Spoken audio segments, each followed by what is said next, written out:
Hello! I'm going to go over the art that I made and what I learned from it. My first picture is 1,000 circles, and it represents the many different ways we can think about and teach certain concepts.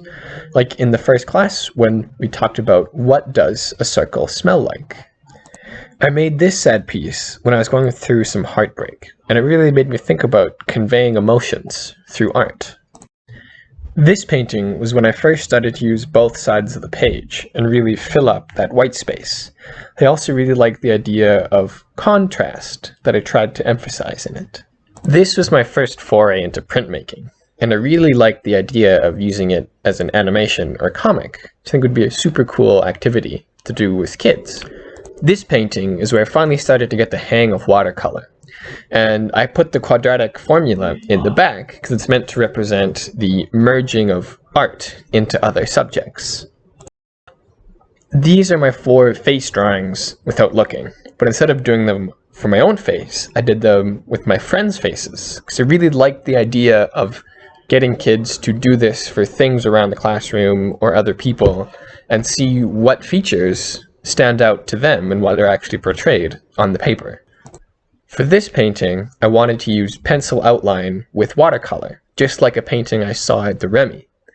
Although the actual meaning behind this painting is quite sad and I won't get into it, I find it very beautiful. I made this painting after reading about texture and thinking of painting as 3D rather than just 2D. And so the shirt feels more like a shirt. It's kind of rough, and the pants are all smooth. And I think this would be a really cool idea with kids, is teaching them about texturing.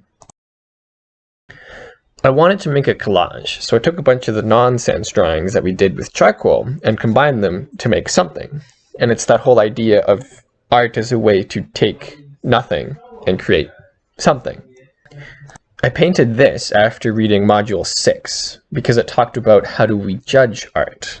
And I found it really interesting to have this frame with basically nothing on it because art is so subjective. And how do you judge something that might mean a lot to one person or mean nothing to someone else? This was the piece that I made using etching. And it's one of those things that I always remembered as a kid but didn't quite realize how I could implement it myself, and I think this would be a lot of fun to do in the classroom. The clay sculptures that I made don't have a lot of meaning to them, but it was really me trying to figure out what I can use as far as tools to make different things, and what might be useful for me to bring into a classroom for my students to use, and what they might want to create. So I do admit I was having a bit more fun with these.